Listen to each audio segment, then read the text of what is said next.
Hi everyone, my name is Hia and I will be co-moderating today's event with Andrea. I am a student at Brooklyn College studying television and radio. First and foremost, thank you so much for joining us in today's event. Before we start, I'd like to go over some logistics. Please stay muted during this session, and if you'd like to speak, please press the raise hand function or use the chat.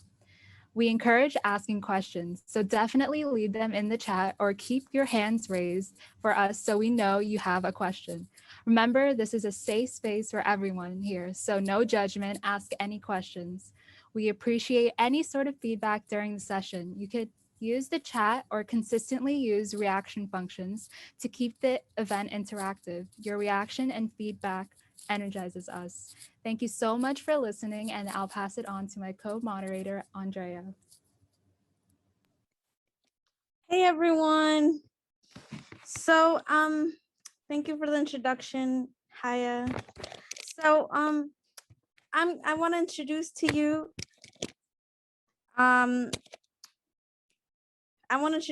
to our one of our Introduce You series guest speakers, Isabel Ching.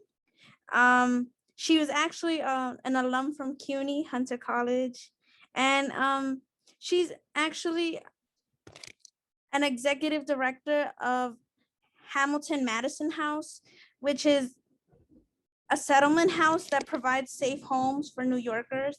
And she's been working there for 20 years. And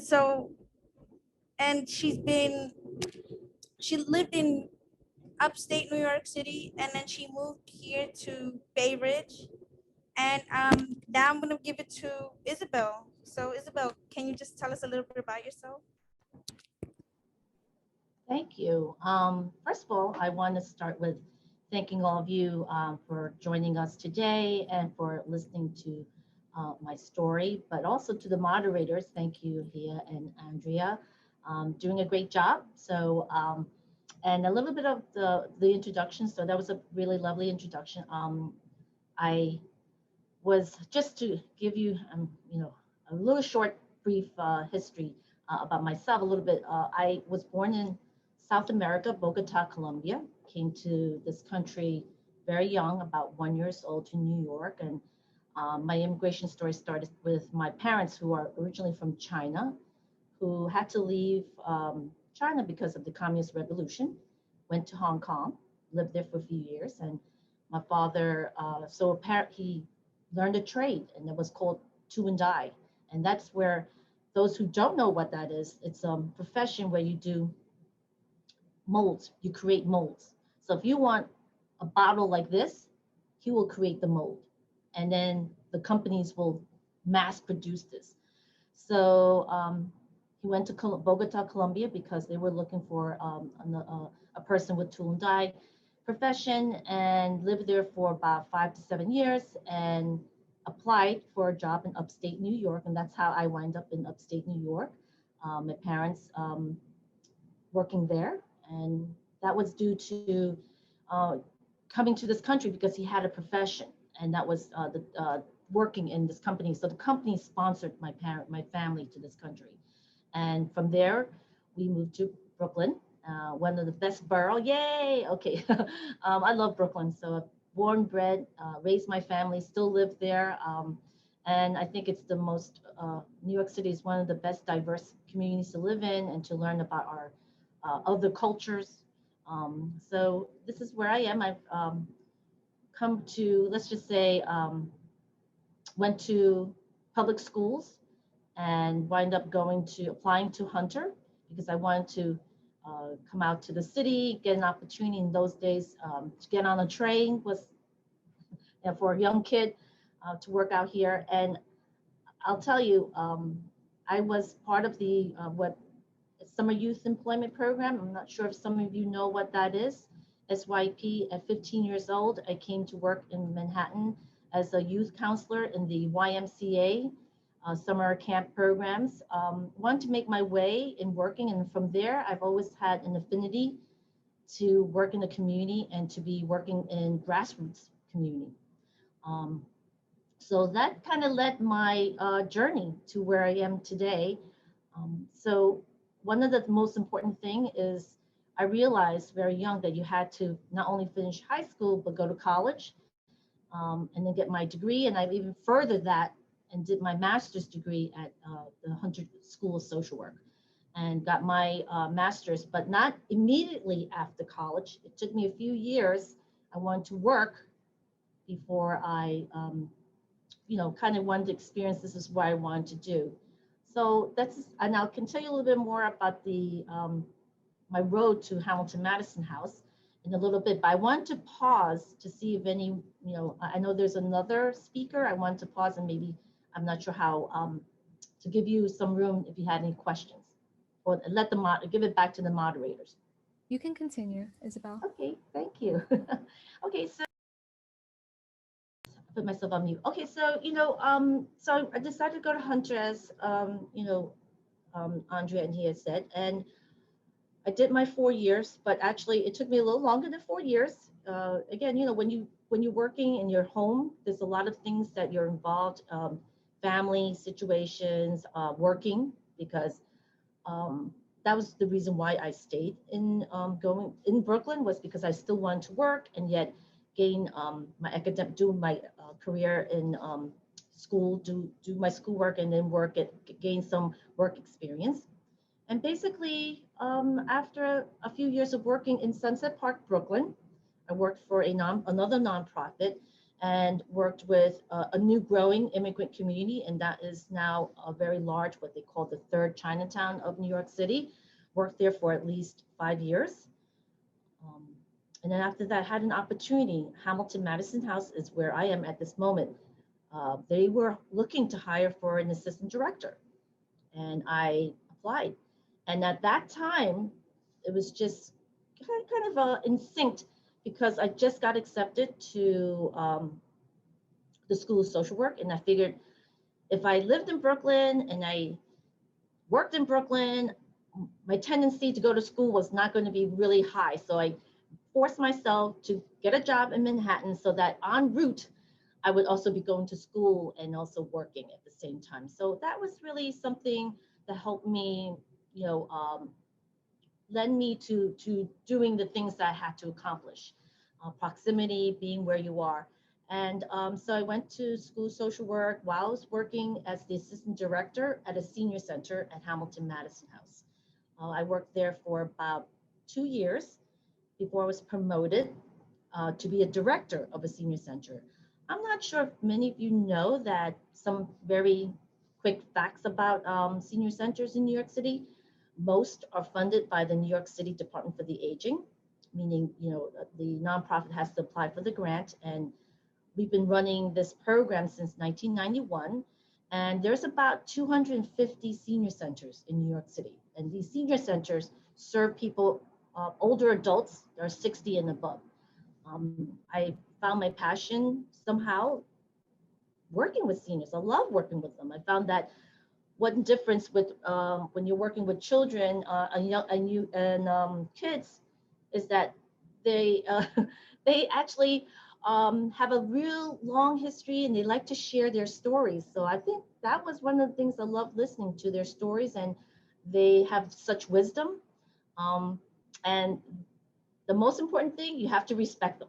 And that's that's the one thing I have to say about working with seniors. It's respect, mutual respect, and the fact that they had such a long history about where they were from, what they've endured, and to share with all of us.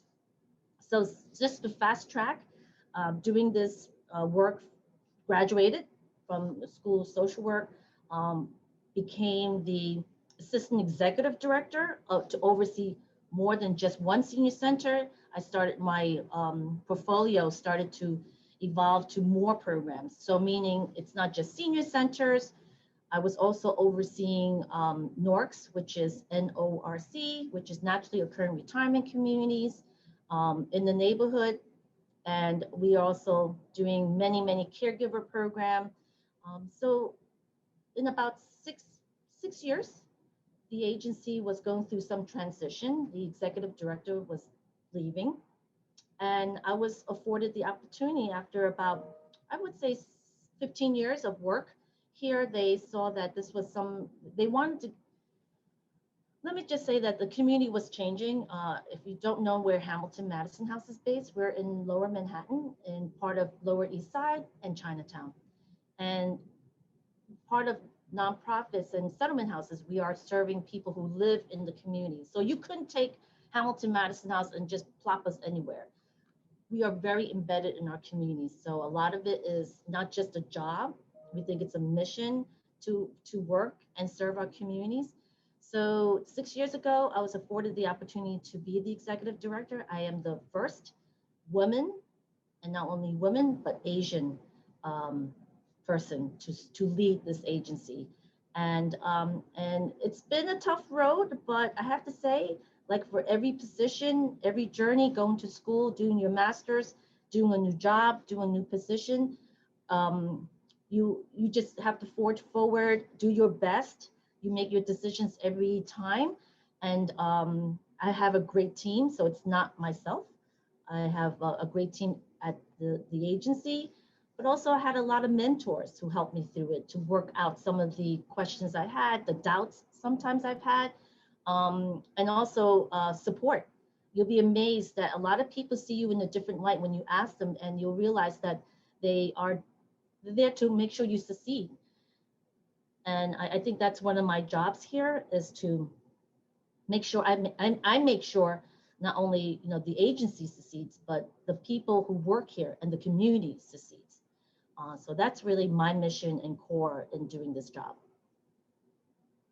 So I'm going to pause again to see if anyone has any other questions and have any comments. Don't even have the question, you didn't have a comment. Thank you so much, Isabella. If anyone has any questions, please raise your hands or leave them in the chat. That would be greatly appreciated. Yeah, I actually have a question. So for many immigrant parents, I feel like there's a high expectation of children having to be doctors or accountants. How did you go past that? What made you choose nonprofit? I thought social work was up on that radar, that we are at that esteemed positions. It's not an easy job, but let me just tell you that you have to really find yourself. That's the true thing. I don't know, I don't want to be cliche, but when you wake up in the morning and you come to do your job, and if it's not, like, the best thing is that you don't feel it's a burden. You don't wake up and you dread doing what you do. So that sometimes is hard, but you have to try out new things and know what you don't like, and then focus on what you do like. And networking, talking to people, listening, that kind of lended my journey. And like I said, I think when I went to Hunter, the biggest thing I struggled was, being an immigrant, raised in Brooklyn, growing up in Brooklyn. I didn't get that kind of, I got some exposure, but I didn't think I had a worldly exposure. And that's why I wanted to go to school and make sure I had more exposure to many cultures and people. And I think one of the interesting thing was one of the professors, her name was, wow, I forgot her first name, but it was Professor Schlesinger. She was an amazing person. She taught me, why I wanted to do social work. It was actually sociology was my major. And that's what helped me decide, like, that's what I want to do. And then to offset the seriousness of my, major, I did fine arts, because I wanted to have that balance of work and doing what I was interested in doing, and then yet also enjoy the other parts of what I wanted to do. I always thought art was one of the things that I intrinsically love, but just didn't think, that would be a hard profession to pursue. And also, Andrea, to answer your question, I have two boys. Both of them are in CUNY. One is in John Jay, and the other one's in Baruch. And I try not to impose my own anxieties on them. I want them to feel they should choose and decide on a career, what they want. And again, I'm going to go back to, when you're going to a job and choosing a career that is not something you don't look forward to, then you found the right right career or right job. So that's really important. And that's going to take a little bit of risk and a little bit of, testing, the waters. Um, you know, that's how I would answer that question in terms of balancing and choosing a career. Great. Nava has a question in the chat. Nava, if you would like to ask the question yourself, you can. Hi, Isabel. Thank you for coming. I was curious, you have so much responsibility. When you wake up in the morning, what are you thinking about in terms of work? How do you manage that kind of stress? Well, thanks for that question. It is stressful. I think every part of, I don't do it alone. I make sure that I trust people to do their job too. And that's what makes it really important. And I think that's something we all have to, build or acknowledge within ourselves. Are there trust issues? Do we have good people who we can lend or give them the task at hand, but then yet gently helping them, guide them if it's not to, and don't expect perfect. You're not going to get perfect, and you're not going to get what you want all the time, but it's going to be close to what should be the goal or an end product of what you want. So in the morning, yes, it's very, I try to, wellness, sleep is very critical for me. And I feel like I know myself when I was going to school and I used to stay up late, and when I go to class, I was like falling asleep, and you lose out, right? You want to be awake and alert.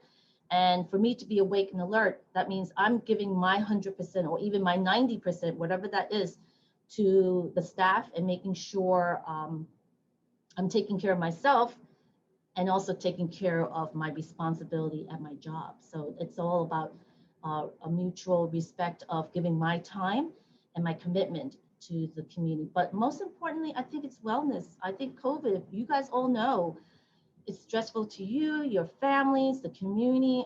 We're going through it. I mean, we're just also reopening our site, even though some of our programs, because let me just step a little bit back, as a settlement house, we don't just, we do an array of services. So Hamilton Madison House has 3 major departments. One is senior services, which we serve 60 New York City residents 60 and older, and we serve about 6,000 residents. And then we also have an early childhood program, which we have Head Start and daycare programs, and that was open since August of last year. The Department of Education wanted the kids to go back to school because they wanted to make sure parents have places for their children to go to, at least go to work, and then children will have a place to have a learning experience. And these are children from 2 to 4 years old, very young children. And we also run one of the first Pan-Asian mental health clinic. We had to also be open, being licensed by the state. We serve a very high risk, and they're more persistent and chronic mental health clients.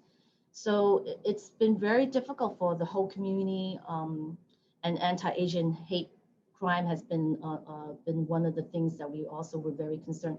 I think, I think a lot of us have been bombarded, and wellness is really taking care of yourself is so important, and recognizing that for yourself, and carving out that time for yourself, that downtime, talking to friends, reaching out to people. So I would highly encourage that. And even for all of us, I'm going to be, it's important to recognize and to look for help when you do, and seek help and ask. Amber has a question. What motivates you to keep going, especially with the emotional toll the job can have on you? And I'd like to add on to that, considering you've been working with the nonprofit for 20 years, what makes you devote your life to HMH? Well, I have to say the money does help, so they do pay me, of course. No, but that's reality too, right? It's not just the getting paid, but also part of our job. We know that the 2 priorities for me, at least, is the work that I'm doing. I get gratification. I see the outcome. I see that we're helping communities that really are marginalized, who don't even know resources, who don't even know how to go get a vaccination shot, know how to get into know how to do the tax credit for children. And this is what we're talking about, access, that we want to make sure that people, that our communities who are paying taxes and are, vital parts of our community should have access. And I think that's the thing that motivates me, is the fairness. That's something I know internally. Also, my giving back, my family having to come here to this country, always remembering our story, how hard it was for them to come. And if it wasn't for my father having that profession, we would have never landed here or be here in this country. So I think it's like giving back to the community that that also, to me, being raised in Brooklyn, again, I've seen, walking down the street, people say, hey, go back to your country. And my attitude, I'm going to bring, I hate to say, I will bring the Brooklyn out of me. It's like, no, I'm not going back to, what do you mean? I've been here longer than you. My kids are born here. So, I'll just tell you that, that's what keeps me motivated to go on. And knowing, actually, I work with a great staff, a great team, and I was able to build that and also inherit a lot of people who have that same mission and orientation in terms of wanting to serve the community. Great. Karina has her hand raised, so if you have something to say. Hi, I was gonna ask how COVID has affected the house and the community, um, understanding about understanding like the hateful rhetoric that was spewed at the time where it was rampant. Like, how has the house provided resources or kind of faced backlash because of it? But yeah, I think in the beginning, one of the, I'm gonna give a shout out for Asian American Federation. They were out there in the very beginning in New York City, just putting out and trying to get, just even collecting information about just, very benign and also serious incidents. And it took a while for even the city, the police departments, district attorneys to even recognize or even, treat it as a, hate crime, right? So there was a lot of advocacy on the part of the umbrella agencies like Asian American Federation, and there are national organizations too, to just get it on the radar, to like, so that, because it's, again, we don't live in a micro, we live in a macro micro, right? So we need to make sure it's not just the house, that, one voice is not enough sometimes. We need to get a larger frame of other organizations and people to be involved, building up. And then unfortunately, as the crimes start to uptick, more and more uptick crimes and reporting and seriousness of it, unfortunately, it took those kinds of incidents to get that kind of, recognition or be put on the radar. And it shouldn't for no reason. It should not be. So one of the things that we've been doing is we work with Federation on referrals. So we've had some families who've had been, been going through some kind of racial, incidents, and they've been referred for counseling at our mental health clinics. We're also putting out, look, we've received donations from various organizations and even individuals just donating like hate whistles, so our seniors can, whistle, make that sound if they've been attacked. Some of the other things is escorting.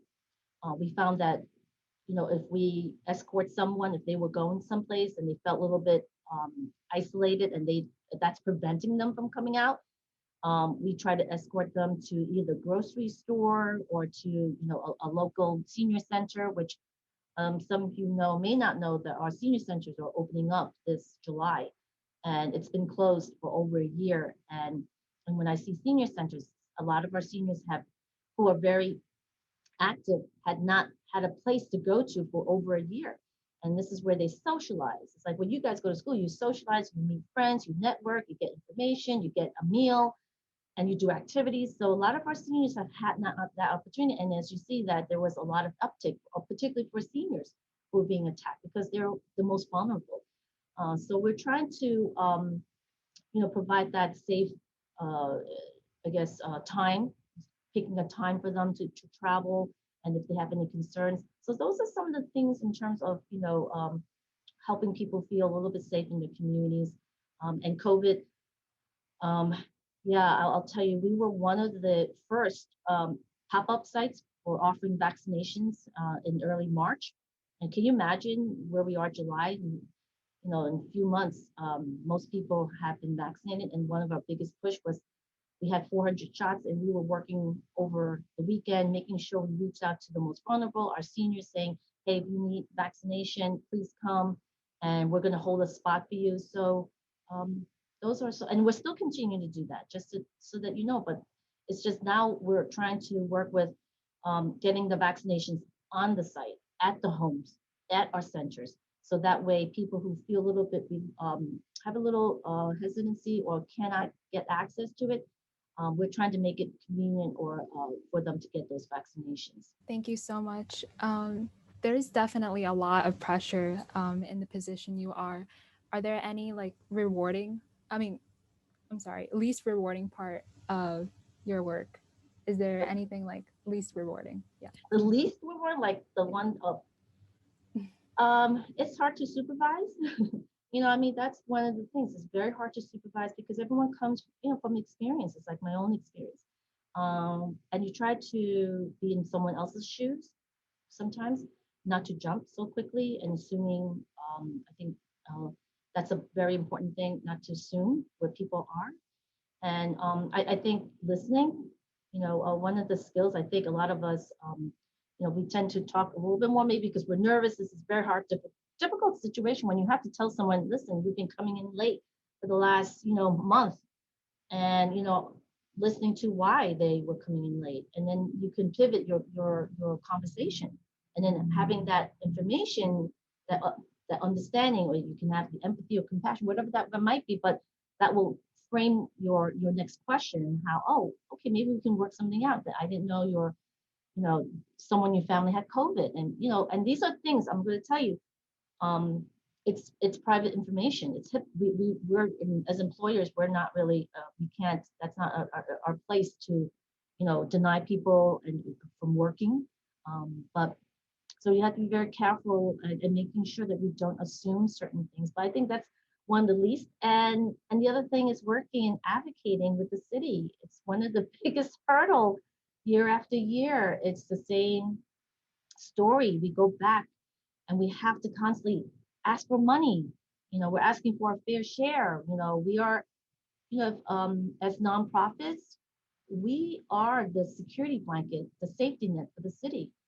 The city has, kind of no longer want to take on these kinds of being the gatekeepers or the watchers and helping communities. And we hold it together to make sure that people don't fall through the gaps and provide those kinds of information. So sometimes it becomes very difficult, but yet rewarding, because sometimes all the advocacy does come with some definitely rewards, that you win money, you win funds back to your communities. And then go back to the staff situation. It becomes rewarding because maybe this is a staff that, sometimes they're so happy that you opened up and that someone's listening to them, that someone even asked them about why, what's going on at home, and in their situations at home. So, we can't assume, and I'll tell you that where we are, that people are where you are. So as a social worker, we always think you have to be where the person's at in their situation. We call it person in environment, right? PI, person in their environment. We have to speak to them or be with them in where they are at. And that is like family. You even can, put that through family. Most of our time is at jobs, but even with our families, understanding that's my husband, my two children, my family, we can assume sometimes because what they're going through too. Yeah, I agree. Sorry. Thanks for sharing. So we actually have here a question from Amber, and she asks, what is the biggest risk you've taken in your job? The biggest risk. Yeah, I'll tell you, risk is that's part of the job. It's actually making decisions, sometimes going with what you only know. And so a large part of our job, sometimes we you have to make decisions sometimes with just only sometimes limited information, and then know. I always, okay, so when I'm supervising people, and I try to lend to them and say, listen, sometimes you don't need to know 100%, but you have to give a reason why you went through that logical step, why you've made that decision. And so a lot of times, as long as you can think it out, this is critical thinking, rationalize, why you did it. One of the things I learned is sometimes we have, I have to consult with a lawyer because there's some things I definitely don't know, and I need some legal, advice. And when some of the times when they're giving it to me, ultimately it's actually my decision. And one of the things I've learned, or I've heard from getting legal advice is, what would a rational person do? Sometimes it comes down to it because you don't have all the information, but what will a rational person do in that situation? And then you have to come down, and those are the risks. You make a decision, you step forward with it with as much thought process and critical thinking to how you decided that, and you go with it. And making that kind of, I know it's not the best way to do it, but it is a way to help you process that decision making and hold. And then once you are, let's just say, challenged by that, you explain it to them, and then maybe they can share something that you don't know, and that could help you also make another decision or pivot that decision making again. So life is about, someone said, you're making hundreds of decisions every day, little thing. Like this morning, I usually don't get coffee, but I said, I'm going to reward myself by getting a coffee this morning. And, but, those are little things, and so I hope that's a little bit of just my own experience and things. Yeah, I agree. Decisions are very, very, very important. They could be a challenge. But I'm just wondering, I don't know, I feel like in my future I wanna be a director of a daycare center. I just wanna know, like, what advice would you give to people who wanna direct an agency like yourself? Well, one is definitely you guys are all on the right road. You're at school. That's important, right? And getting your academic, your licensing, your degree is very, really important because those are showing your employer or the potential employer that you've done all the basic foundation, that you have that under your belt. And then, not, and being open. And I'll tell you from my experience when I was working in summer youth programs many years ago, and I was assigning someone to be one of, this is summer camp, right?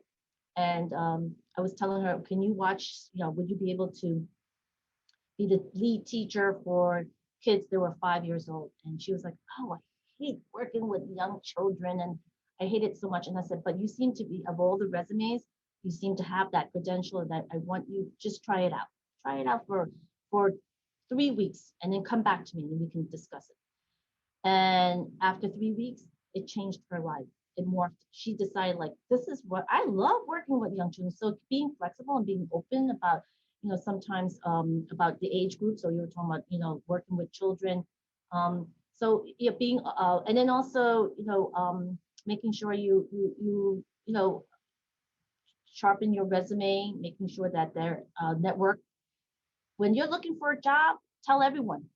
Don't keep it a secret. Tell everyone that you're looking for a job. You never know who knows someone, and who can help you network. And I've learned it also in the hard way that in this field, it's about who you know sometimes. And that's why sometimes marginalized communities, we don't have that structure and that kind of network sometimes. And I think that's what we're trying to build, and to build that kind of network so that everyone does get that opportunity. So keeping that open is very important.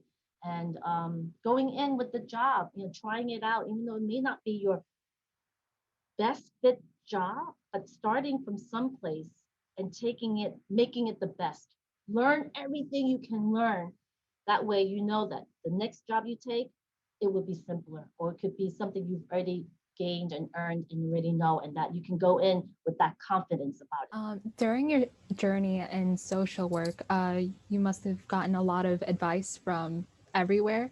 What would you say is like the least useful advice you've received? At least, and probably those I forgot those because they're the least. No, no, I mean, again, I don't, you try not to judge, and people, always going to give you advice, right? They're going to tell you, oh, in the end, you have to make that decision. You have to know what's good for you. You have to, you know, and then make that decision and live with it, but yet not, but always revisit. That's a one thing. Sometimes we're brought up with, someone will surprise you with a question, or someone says something, and at that moment it takes you by surprise, and you're like, geez, wasn't prepared for that question, or I didn't respond well. I am a believer of revisiting. And even at that moment, I can't, I didn't like that answer, or I didn't like the way I responded, or I didn't like the way they responded. I would find that calm moment and say, hey, can we talk about that again? And after I process that a little bit more, I have a different answer, So I'm not sure if I'm answering your question, but I guess getting that kind of advice sometimes, like, or, you may, depends on who it is. We, I guess, maybe one of the thing is maybe my parents telling me, Isabel, don't go to school, just, you got a job at Citibank. That's a great job. But, I wanted to go to school. I felt like, and I did, it was a great job. I could have become, maybe, with my being earnestly working hard and all that stuff. But then I would wonder if this was going to be 20 years down the road. What happens if, I don't like it, or, Citibank starts to lay off people and I don't have a degree? I wanted to always make sure I had a backup plan. And I always felt like I couldn't always depend on everyone in the community to give me my opportunity. My opportunities had to be my earned opportunities under my belt. As I said, go to school, get those things there, and then feel the confidence and go out to that world and apply and do what I can do. Yeah, I completely agree with you. It's important for us to listen to ourselves, what we want to do. I just want to know, so like for women who are empowering, people always say they're bossy. What would you say, like how would you say how do I word this? Can you help me here? So, yeah. So, women in power are often criticized for being too bossy, but how would you try to refrain from that, like, too bossy term, just like be a boss without being too bossy? It's funny. I've never had a woman boss because there's a lack of women leaders. It's just telling you, right? But too bossy. That's too bad. I'm the boss. I live it and I own it. And I won't say I'm bossy. If that's what your explanation is, I'm bossy. I'm just being assertive. I got to do my job. When I, in supervision, and I hold people responsible. If that's bossy, then that's on you. That's your explanation. But when I have to, I have my responsibility, and I think ultimately that comes down to, that is what I need to explain to my board of directors, who I have 17 bosses, and explain to them where I stand. And again, I rationalize my decisions based on, what is fair, what we've done before, and what's in the policy. And if you can't work with me, then maybe the fit is not there. And that's what it is. I don't want to sound like, again, but that's after, of course, listening, trying to hear out what they have, why they may have that sense of feeling, and then also reframing that language. It's not like, and unfortunately, yeah, I have to learn sometimes myself, because I fall into that, getting into that, using that language that's negative for most women and women of leadership, or someone who, so I think I have to also just be as mindful of using the right language. That's really important. And teaching teaching others about that, changing that in that environment. I love that. That's so empowering. Does anyone have any questions that they'd like to ask? Okay. So I have one question. What advice do you give to those who want to involve themselves to better their community? You know, sometimes they don't know where to start, and it's just they want to start within their own community. Yeah, no, look, the reality is that, you're gonna go out there to college, you're gonna get a job, and you're gonna get what you can. I mean, we have to all be very rational too, right? And you get your job. So, I try always make a sense that if you have a job that you don't feel as gratifying, so do something on the side, do volunteer. There was so many people during the pandemic we've had to pivot our work to pantry work, which we've never done before. And we've got so many people volunteering, find something that you have passion for, actually, I'll tell you one of my passion is, planting, gardening. And I kind of feel like even though I'm not impacting the people I work with, but I'm impacting the climate, conserving water. No, so you have to find that thing that comforts you and that you feel you have some input, whether it's micro with your family, your community, or it could be macro, like the environment, finding that passion and doing it, connecting. You guys are in the world of social media, and I'm not.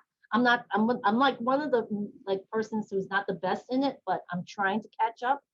But you have so much information in your fingertips, but also at the same time, it's also weaning out what the bad information is, right? So that's very important to also read, to be well informed and finding the right resources to be well informed and asking people that you trust who can lend you or lead you to the right places too. I love that.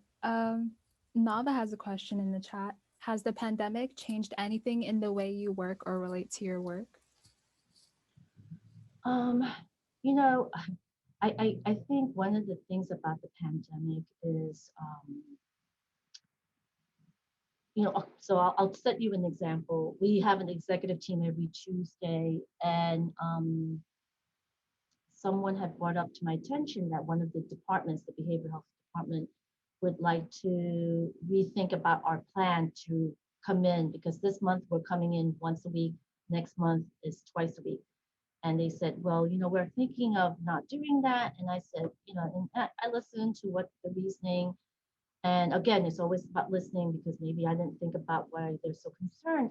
And I think one of the things that is important that I said to them, we're going to note it. I hear what you're saying, but I'm not going to make a quick, rash decision, because when you're working with, we have about 150 employees here.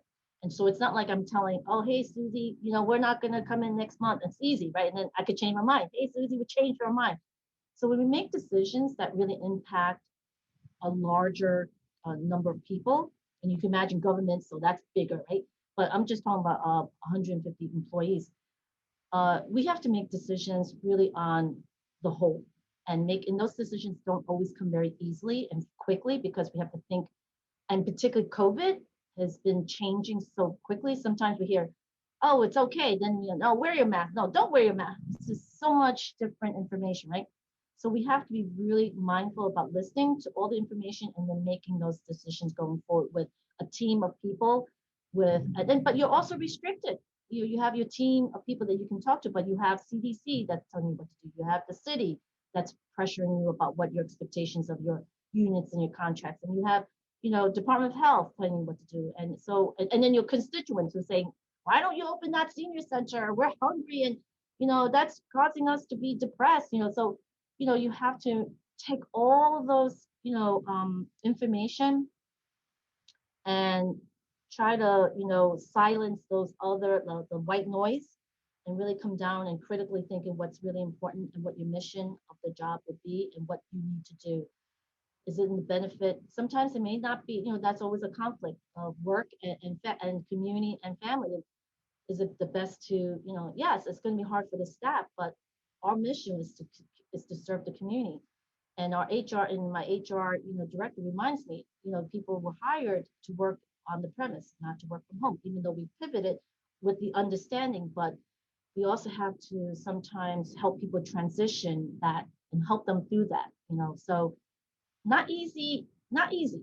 I'm going to tell you, not, these are like, decisions. And again, I know I can pivot that, but meaning when I can make that change, but again, it does take a long time, sometimes a little bit longer than usual, because of how many people you need to move to implement a decision, regarding coming back to work. Even that took us a month to decide something like that. And I do want to add one thing, because we also had to, one nice thing about being part of an umbrella agency, we also asked our umbrella agencies, other settlement houses, what they were doing. So also hearing about what they were doing also helps us to make decisions too.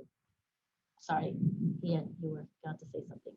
You're completely fine. I have nothing but respect for what you do for the community, especially during this hard time during the pandemic. One question I have is, you talked about what you gained during your career at HMH, but is there anything you lost? Well, something is, I think, a little guilt of, being a mother, a wife, a daughter. It's thundering here, sorry. I think balancing, that's always been something I feel. But I think in the early part of the formative years of my children, I was I was home more. And now I really, my job takes me away. Like this week, this whole summer, we have to open for summer camp. And New York City Housing Authority just gave me the okay, like a week ago. Now I have to start hiring and getting people on board, and then, so I think the thing is that, so that's taken me away from some of my family time and my gardening. But, again, I'm having to remind myself to find the balance, remind myself that this is my job, but this is not my life. Also finding the balance of, my children, just making sure that, I always say to people who take care of your house, meaning your own home, family, and then that way you can take care of your community. So that's really important. I completely agree with you. Finding the balance is important. How do you find your balance with your family and your job? That's a good question. I think everyone's different. Everyone, I try, there's no like formula 50-50, 75-30. It's always going to shift, and you're hoping that family members to help out, the communities, daycare centers. That's why I talk about nonprofits, help out to get the resources to help families who have to work, you know, making sure I sleep, exercise, whatever that is, even if it's 10 minutes, I'm trying to get back on my rowing machine. And and as sometimes as a person who needs to multitask, I'm watching YouTube and say, what can I learn in 10 minutes? I watch, how you can grow a tomato plant, how do you prune tomato plants, things like that. I think just finding that, just zoning out a little bit. I watch TV, ridiculousness sometimes just to laugh, so I don't have to think about, silly things. And I love watching PBS. I love watching factual history. So I think finding what you like, reading a book, going out bike riding, it could be shopping, online, that's really important in balancing that and talking to people. I tend not to I feel that I'm very introverted. I try to, there's a public face and a private face. But I try to lend that sometimes of my private space to the public, to know like I'm just any person like everyone else here. And to show that, not be afraid to show that vulnerability sometimes. And that's important because, people may expect me to be like, Isabel, you gotta hold the fort, you gotta make payroll, but you know what? I have no problem reaching out and asking for help. So that's really, really important. That's how you balance. I respect the balance you give yourself, because in order to, do the job that you do and give it all, you have to remember to take care of yourself, because that's extremely important. I kind of have a fun question. I am curious about your garden. just because like I want to know the vegetables you grow because my parents, they're crazy about their garden. They're growing eggplants and all that, and it's just like I want to know. So Yeah, I just started gardening maybe a year, a year and a half. I've always had an interest, but just, I guess. So this year I'm growing tomatoes, and I tried, what is it? What was that? Oh my goodness. What is that squash? The orangey looking one. Oh, I forgot what is it. butternut squash. Yes, yes, Yes. butternut squash.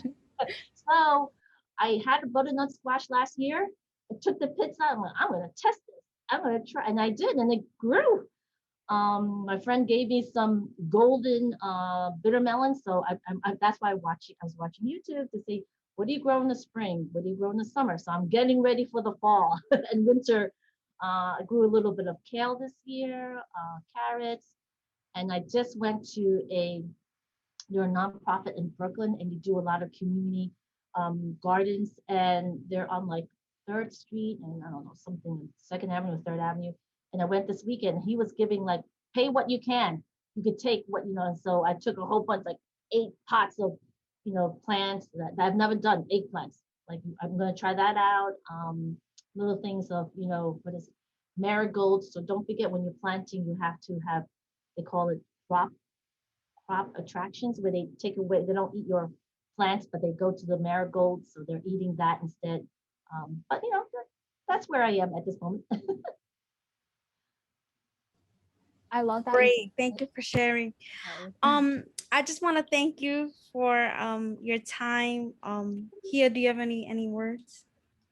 Yeah, I was just gonna say that I love that you take any aspect of your life and just kind of give back to the community with that, and that's just, I feel like that's very motivating.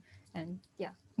Yeah, Thank no, you. and just say, like you said, I'm gonna take my kids who are in the summer camp. I'm gonna bring them to that Third Avenue place, and I asked the guy, can you donate something to my kids? So that's how networking, talking, telling people. I don't know who that man was, but he seemed like, what's he gonna tell me? No, okay, that's not gonna hurt my feeling. At least I asked. So so always that kind of asking questions, reaching out. Absolutely. So before we end our event, we have an evaluation poll. So Yeah, gonna put that up. I cannot get it work for some reason. It is on the screen, but it wouldn't launch. So we can just do a simple thumb up. If you like the event, just put a thumb up. And I realized that Zoom doesn't have thumb down, so it's always good. So just thumb up if you like the event, so to get a sense about where we are. And once again, first of all, thank you, Isabel. I mean, full disclosure, Isabel is one of my closest friends, and um, we've been, these ideas of asking her coming to talk to you guys is really after one of the long night drinking when she drive me home, and I say, "What drive you to do your work?" And that is how we get to do it. I'm not, by no means I encouraging anyone go drinking, because I don't know how you are, but if you ideas come in different times, and so, and also if you can unmute yourself, I really want everyone to give claps of hand to Andrea and here, because they are doing so good. I just cannot have enough of how good they are. So let them hear how excited we are for them. And once again, thank you so much. And I'm assuming Isabel will be more than happy if you have a question with her, then I can share with you her information, contact information, and so you can reach out to me directly. And I'm going to have here and Andrea take the last word, and we'll say goodbye to everyone. Go ahead. Thank you so much, Thank you Isabel. everyone for showing up, and thank you. you, Isabel, for your time.